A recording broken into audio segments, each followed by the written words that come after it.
ഇന്ത്യയുടെ മാപ്പ് നിങ്ങൾ ശ്രദ്ധിച്ചു നോക്കിയിട്ടുണ്ടോ? വടക്ക് കിഴക്കൻ സംസ്ഥാനങ്ങളെ ബാക്കി ഇന്ത്യയുമായി ബന്ധിപ്പിക്കുന്ന വെറും 22 കിലോമീറ്റർ മാത്രം വീതിയുള്ള ഒരു ഇടുങ്ങിയ മൺപാതയുണ്ട്. സിലിഗുരി ഇടനാഴി അഥവാ ചിക്കൻ നെക്ക്. ഇന്ത്യയുടെ ജീവരേഖ എന്നാണ് ഇത് പറയുന്നത്. ഈ കഴുത്ത് ഞെരിച്ചൊടിക്കാനായി ചൈനീസ് സൈന്യവും എഞ്ചിനീയർമാരും ഇന്ത്യയുടെ തൊട്ടു മുന്നിൽ നിന്ന് നിലയുറപ്പിച്ചാൽ എങ്ങനെയുണ്ടാകും? കേൾക്കുമ്പോൾ നെറ്റിച്ചൊളിക്കേണ്ട. ദക്ഷിണേഷ്യയുടെ ഭൂപടത്തെയും ഇന്ത്യയുടെ പരമാധികാരത്തെയും അട്ടിമറിക്കാൻ പോകുന്ന ഒരു വൻ ചതിക്കുടി നമ്മുടെ തൊട്ടടുത്ത അതിർത്തിയിൽ രൂപപ്പെടുകയാണ്. 14 കോടി ക്യൂബിക് മീറ്റർ മണ്ണ് മാറ്റി 100 കിലോമീറ്ററിലധികം ദൂരത്തിൽ ചൈനീസ് കപ്പലുകളും എഞ്ചിനീയർമാരും ഇന്ത്യയുടെ അതിർത്തിയിലേക്ക് ഇരച്ചു കയറാൻ പോവുകയാണ്. നിർണായകമായ റിപ്പോർട്ടുകളാണ് ഇപ്പോൾ ഇതുമായി ബന്ധപ്പെട്ട് പുറത്തു വരുന്നത്. ബംഗ്ലാദേശിന്റെ ടീസ്റ്റ നദി സംരക്ഷണ പദ്ധതി എന്ന വ്യാജ പേരിൽ ചൈന നടപ്പിലാക്കുന്ന ഈ ഭീകരമായ നീക്കം യഥാർത്ഥത്തിൽ ഇന്ത്യയെ ലക്ഷ്യമിട്ടുള്ളതാണ്.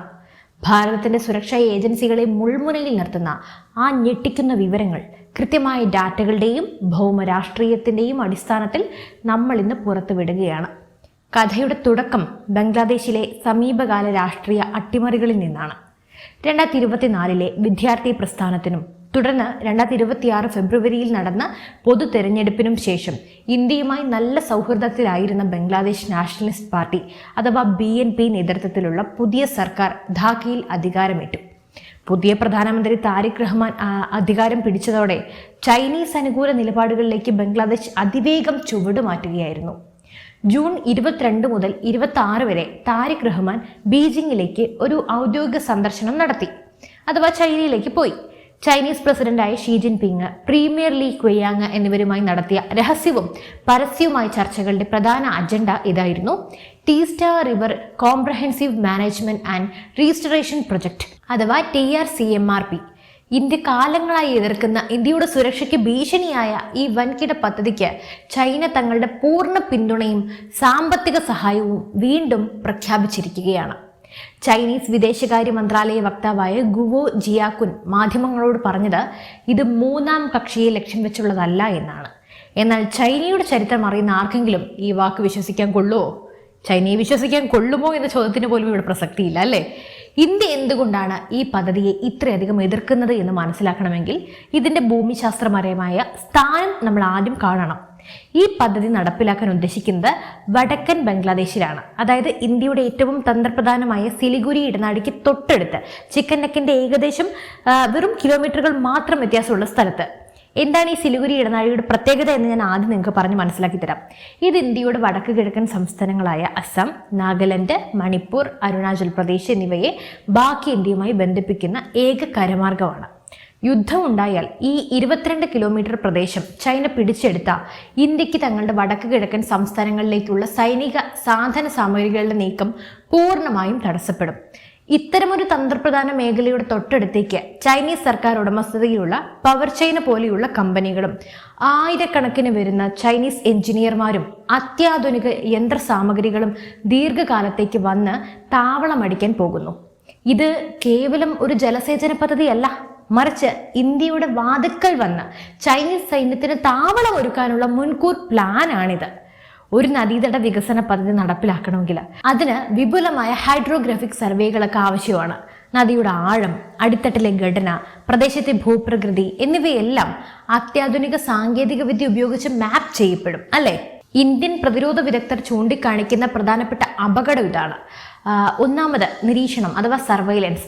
ചൈനീസ് കമ്പനികൾ സ്ഥാപിക്കുന്ന റഡാറുകളും വിപുലമായ കമ്മ്യൂണിക്കേഷൻ നെറ്റ്വർക്കുകളും ഉപയോഗിച്ച് പശ്ചിമ ബംഗാളിലെയും സിക്കിമിലെയും ഇന്ത്യൻ സൈന്യത്തിന്റെ നീക്കങ്ങൾ കൃത്യമായി നിരീക്ഷിക്കാൻ ചൈനയ്ക്ക് സാധിക്കും. രണ്ടാമത് പറയപ്പെടുന്നത് സിഗ്നൽ തടസ്സപ്പെടുത്തലാണ്. അതിർത്തി മേഖലയിലേക്കുള്ള ഇന്ത്യൻ വ്യോമസേനയുടെയും കരസേനയുടെയും താവളങ്ങളിലെ ആശയവിനിമയ സംവിധാനങ്ങൾ അത് തടസ്സപ്പെടുത്താനാണ്, അഥവാ ജാം ചെയ്യാൻ പോകുന്ന തരത്തിലുള്ള സാങ്കേതിക വിദ്യകളൊക്കെ ഈ പദ്ധതിയുടെ മറവിൽ ചൈന ഇവിടെ വിന്യസിച്ചേക്കാം. ചൈനയുടെ കാര്യമായതുകൊണ്ട് അതൊക്കെ നമ്മൾ മുൻകൂട്ടി കണ്ടേ തീരും. ഇനി അടുത്തതായി തന്ത്രപ്രധാനമായ ഡാറ്റ ചോർത്തലാണ്. ഇന്ത്യയുടെ അതിർത്തി പങ്കിടുന്ന നദീതീരങ്ങളുടെ കൃത്യമായ geographical data Chinese people's liberation ആർമിയുടെ അഥവാ PLAയുടെ കൈകളിൽ നേരിട്ടെത്തും. ഈ പദ്ധതിയുടെ ഭൗതികമായ അളവുകൾ പരിശോധിച്ചു കഴിഞ്ഞാൽ ഇതൊരു സാധാരണ സിവിൽ എഞ്ചിനീയറിംഗ് വർക്ക് അല്ല എന്ന് വ്യക്തമാകും. ഡാറ്റകളൊന്ന് നോക്കാം. ടീസ്റ്റ നദിയുടെ 100 കിലോമീറ്ററിലധികം വരുന്ന ഭാഗങ്ങളിൽ നിന്നും 140 ദശലക്ഷം ക്യൂബിക് മീറ്റർ അവശിഷ്ടങ്ങളാണ് ചൈനീസ് യന്ത്രങ്ങൾ മാറ്റി സ്ഥാപിക്കാൻ പോകുന്നത്. പിന്നെ നദീതീരങ്ങളിൽ നിന്ന് ഏകദേശം 171 ചതുരശ്ര കിലോമീറ്റർ ഭൂമി ചൈനീസ് മേൽനോട്ടത്തിൽ തിരിച്ചു പിടിക്കുന്നു. തീർന്നില്ല, 124 കിലോമീറ്റർ പുതിയ തടയണകളും 110 കിലോമീറ്റർ നിലവിലുള്ള സംരക്ഷണ ഘടനകളുടെ നവീകരണവും അതുപോലെ അതിർത്തിക്ക് സമാന്തരമായി 224 കിലോമീറ്റർ റോഡുകളും 82 അത്യാധുനിക ജെട്ടി സൗകര്യങ്ങളും. ആലോചിച്ച് നോക്കൂ, ഈ റോഡുകളും ജെട്ടികളും ആർക്കാണ് ഭാവിയിൽ ഉപയോഗപ്പെടുക? ഒരു യുദ്ധ സാഹചര്യം ഉണ്ടായാൽ ബംഗ്ലാദേശിലൂടെ അതിവേഗം സൈനികരെയും യുദ്ധസാമഗ്രികളും ഇന്ത്യൻ അതിർത്തിയിലേക്ക് എത്തിക്കാൻ ചൈനയ്ക്ക് ഈ റോഡുകളും ജെട്ടികളും ഉപയോഗിക്കാൻ കഴിയില്ലേ? അവർക്കത് സുഗമമായി ഉപയോഗിക്കാം, തീർച്ചയായും സാധിക്കും. ടീസ്റ്റ നദി സിക്കിമിലെ ഹിമാലയത്തിൽ നിന്ന് ഉത്ഭവിച്ച് പശ്ചിമ ബംഗാളിലൂടെ ഒഴുകി ബംഗ്ലാദേശിലെ ജമുന അഥവാ ബംഗ്ലാദേശിൽ എത്തിക്കഴിഞ്ഞാൽ ബ്രഹ്മപുത്ര നദിയിൽ ചേരുന്ന ഒരു അന്താരാഷ്ട്ര നദിയാണിത്. വടക്കൻ ബംഗ്ലാദേശിലെ കൃഷിക്കും ജീവനും ഇത് അത്യന്താപേക്ഷിതമാണ്. ഇതൊക്കെ ശരി തന്നെയാണ്. എന്നാൽ വരണ്ട ശൈത്യകാലത്ത് ഈ നദിയിൽ ജലം വളരെ കുറവാണ്. 2011 മുതൽ ഇന്ത്യയും ബംഗ്ലാദേശും തമ്മിൽ ടീസ്റ്റ ജലപങ്കിട്ട് കരാറിനായി ചർച്ചകൾ നടത്തിയിരുന്നു. എന്നാൽ പശ്ചിമ ബംഗാൾ മുഖ്യമന്ത്രി അന്നത്തെ മമതാ ബാനർജിയുടെ നേതൃത്വത്തിലുള്ള സംസ്ഥാന സർക്കാർ ഇതിനെ ശക്തമായി എതിർക്കുകയാണ് ഉണ്ടായത്. കാരണം വടക്കൻ പശ്ചിമ ബംഗാളിലെ ദശലക്ഷക്കണക്കിന് കർഷകരുടെ ജീവനാഡിയാണ് ടീസ്റ്റ. ബംഗ്ലാദേശിന് കൂടുതൽ വെള്ളം വിട്ടു നൽകിയാൽ ഭാരതത്തിലെ കർഷകർ പട്ടിണിയിലാകും. ഇതായിരുന്നു ഇന്ത്യയുടെ കൃത്യമായ നിലപാട്. ഭാരതവുമായുള്ള ചർച്ചകൾ സ്തംഭിച്ചതോടെയാണ് ഇന്ത്യയെ ഭീഷണിപ്പെടുത്തുക എന്ന തരത്തിലുള്ള ഈ ലക്ഷ്യത്തോടെ ബംഗ്ലാദേശ് ചൈനയുടെ കെണിയിൽ പോയി വീണത്. പിന്നെ ബംഗ്ലാദേശിന്റെയും പാകിസ്ഥാന്റെയും ഒക്കെ ഇപ്പോഴത്തെ അവസ്ഥ ഏകദേശം അറിയാമല്ലോ. അതുതന്നെയാണ് സംഭവം. സ്വന്തം മണ്ണിൽ ചൈനയ്ക്ക് പരവതാനി വിരിച്ചു നൽകുന്നതിലൂടെ ബംഗ്ലാദേശ് മറ്റൊരു ശ്രീലങ്കയോ പാകിസ്ഥാനോ ആകാനുള്ള പാതയിലാണ്. ചൈനയുടെ ഡെപ്റ്റ് ട്രാപ്പ് അഥവാ കടക്കിണി നയം ബംഗ്ലാദേശിനെ വിഴുങ്ങാൻ അധിക നാളൊന്നും വേണ്ടിവരില്ല. ബംഗ്ലാദേശിന്റെ പുതിയ സർക്കാരിന്റെ ഇന്ത്യ വിരുദ്ധ മനോഭാവം ഈ ഒരു പദ്ധതിയിൽ മാത്രം ഒതുങ്ങുന്നതുമല്ല. മറ്റൊരു ഞെട്ടിക്കുന്ന നീക്കം കൂടി അടുത്തിടെ ഉണ്ടായി. മോംഗ്ല തുറമുഖത്തെ ഒരു പ്രധാനപ്പെട്ട സാമ്പത്തിക മേഖലാ പദ്ധതിയിൽ നിന്ന് ഇന്ത്യയെ ബംഗ്ലാദേശ് ബോധപൂർവ്വം ഒഴിവാക്കി. പകരം ആ സ്ഥാനം ചൈനയ്ക്ക് നൽകുകയും ചെയ്തു. 1971 ബംഗ്ലാദേശിന്റെ സ്വാതന്ത്ര്യത്തിനായി ചോര ചിന്തിയ ഇന്ത്യൻ സൈന്യത്തോടും ഭാരതത്തോടും ബംഗ്ലാദേശ് ഇന്ന് കാണിക്കുന്ന വമ്പൻ നന്ദികേടാണത്. 1996 ഇന്ത്യയും ബംഗ്ലാദേശും ഒപ്പുവെച്ച 30 വർഷത്തെ ചരിത്രപരമായ ഗംഗാജല ഉടമ്പടി ഈ വർഷം അവസാനത്തോടെ അവസാനിക്കുകയാണ്. ഈ നിർണായക ഘട്ടത്തിലാണ് ഇന്ത്യയെ സമ്മർദ്ദത്തിലാക്കാൻ ഇത്തരമൊരു നീക്കം ബംഗ്ലാദേശ് ചൈനീസ് കാർഡുമായി കളിക്കുന്നത്. ചൈനയും ബംഗ്ലാദേശും ചേർന്ന് സംയുക്തമായി സാങ്കേതിക സാധ്യതാ പഠനം നടത്താൻ തീരുമാനിച്ചതോടെ ഈ പ്രൊജക്ട് ഇനി വെറും വാക്കല്ല, യാഥാർത്ഥ്യമായി മാറുകയാണ്. എന്നാൽ ഇന്ത്യ കാര്യങ്ങൾ വെറുതെ കണ്ടു നിൽക്കുകയാണെന്ന് ആരും തെറ്റിദ്ധരിക്കരുത്. ഇന്ത്യൻ പ്രതിരോധ മന്ത്രാലയവും വിദേശകാര്യ മന്ത്രാലയവും അതീവ ജാഗ്രതയിൽ തന്നെയാണ്. ഇന്ത്യൻ അതിർത്തിക്ക് തൊട്ടടുത്ത് ചൈന നടത്തുന്ന ഏത് തരത്തിലുള്ള നീക്കത്തെയും ശക്തമായി തന്നെ പ്രതിരോധിക്കാൻ ഭാരത സൈന്യത്തിന് സാധിച്ചിരിക്കും. ചൈനയുടെ കയ്യിൽ നിന്നും പണം വാങ്ങി ഇന്ത്യയുടെ സുരക്ഷയ്ക്ക് ഭീഷണി ഉയർത്താൻ ബംഗ്ലാദേശ് ശ്രമിച്ചാൽ ഗംഗാ ജല കരാർ പുതുക്കുന്നതിലടക്കം ഇന്ത്യ കർശന നിലപാടുകളിലേക്ക് കടക്കുമെന്ന കാര്യത്തിൽ യാതൊരു സംശയവുമില്ല.